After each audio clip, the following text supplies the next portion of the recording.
செட்டிநாடு காய்கறி புலாவ். இந்த சுவையான உணவை எளிதாக எப்படி தயாரிப்பது என்று பார்ப்போம்.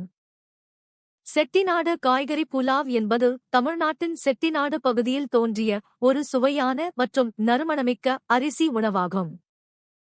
இந்த உணவிற்கு தேவையான பொருட்கள்: நெய் அல்லது எண்ணெய், பிரியாணி இலை, இலவங்கப்பட்டை குச்சி, ஏலக்காய் காய்கள், கிராம்பு, நட்சத்திர சோம்பு, பெருஞ்சீரகம், சீரகம், வெங்காயம், இஞ்சி.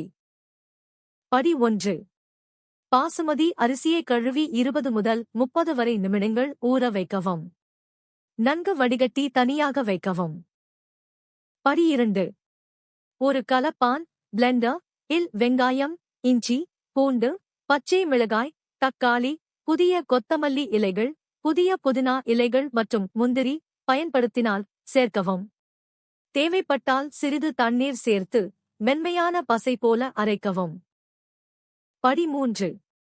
ஒரு அடிகனமான பாத்திரம் அல்லது பிரஷர் குக்கரில் நெய் அல்லது எண்ணெயை மிதமான தீயில் சூடாக்கவும். பட்டை இலை, பட்டை, ஏலக்காய், கிராம்பு, நட்சத்திர சோம்பு மற்றும் சீரகம் சேர்க்கவும். நறுமணம் வரும் வரை 1 நிமிடம் வதக்கவும். படி 4.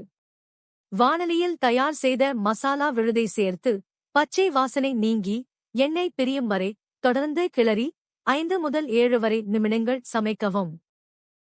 படி 5.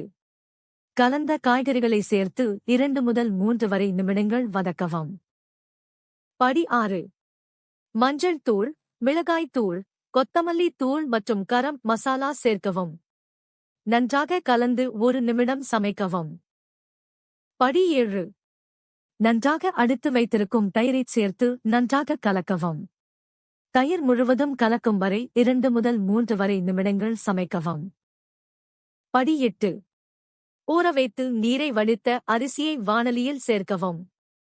அரிசி உடைந்து விடாமல் காய்கறி மற்றும் மசாலா கலவையுடன் மெதுவாக கலக்கவும். படி 9. தண்ணீரை ஊற்றி சுவைக்கு உப்பு சேர்க்கவும். கலவையை ஒரு கொதிநிலைக்கு கொண்டு வரவும். படி 10. ஒரு வாணலியில் பயன்படுத்தினால் இறுக்கமாக மூடி அடுப்பை குறைந்த தீக்கு மாற்றவும்.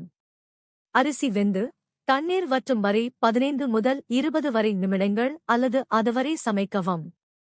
பிரஷர் குக்கரில் பயன்படுத்தினால் மூடியை மூடி மிதமான தீயில் 1 முதல் 2 வரை விசில் வரும் வரை சமைக்கவும். குக்கரின் அழுத்தம் இயற்கையாக வெளியேற அனுமதிக்கவும். படி 11. சமைத்த பிறகு எலுமிச்சை சாற்றை சேர்த்து அரிசியை ஒரு முட்கரண்டியால் மெதுவாக பரப்பவும். படி 12. பரிமாறும் முன் 5 முதல் 10 வரை நிமிடங்கள் ஆறவிடவும். அவ்வளவுதான்.